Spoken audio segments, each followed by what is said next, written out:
Mastering transition words in English, a function-based approach. Hello, learners. Welcome back to our English language learning series. Today, we're going to delve into an exciting topic: transition words and phrases. These are key to improving both your spoken and written English as they help make your thoughts clearer and more connected. We're not just going to list these words, though. We'll learn about them by categorizing them according to their function. This method will help you understand when and how to use these transition words more effectively. So, let's get started. Transition words and phrases, also known as linking or connecting words, are used to link together different ideas in your text. They help your reader progress from one idea to the next, and they can improve the flow and clarity of your writing. Understanding the function of these words is the key to using them effectively, as each one has a specific role in a sentence or paragraph. The first category we'll explore is addition. These are words and phrases like and, also, in addition, furthermore, moreover, as well as, and others. They are used when you want to add more information or express agreement with the previous statement. Here's an example.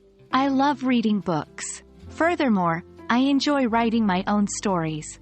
In this sentence, furthermore adds to the idea that not only does the speaker enjoy reading, but they also have a passion for writing. Next up, we have contrast. Words and phrases in this category, such as but, however, on the other hand, in contrast, despite this, etc., are used when the idea you are introducing is different or contrasts with the previous one. Let's take a look at an example. I love reading books. However, I find it difficult to write my own stories. Here, however, signals a contrast between the love of reading and the difficulty of writing. The third category is cause and effect. These are words like because, therefore, as a result, consequently, etc. They show a relationship where one event makes another event happen. For instance, I read a lot of books. As a result, I have a wide vocabulary. As a result, in this sentence shows the effect of reading a lot of books. The fourth category is emphasis. Words like indeed, in fact, certainly, undoubtedly, fall into this category. They are used when you want to make a certain point strongly. For example, reading books, in fact, significantly improves your vocabulary. In fact, here is used to emphasize the point about the benefits of reading. Lastly, we have time and sequence. Words such as firstly, then, finally, afterwards, meanwhile, etc., belong here. They help you order your thoughts and make clear what happens when. An example could be, firstly, I select a book. Then, I find a comfortable place to read.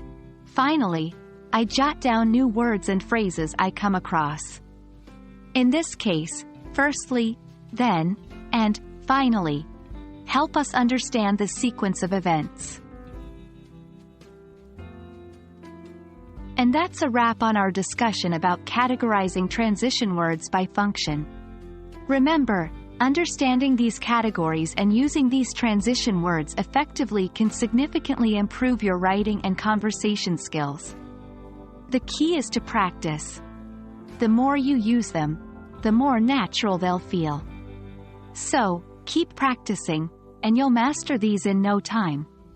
Until next time, happy learning, everyone.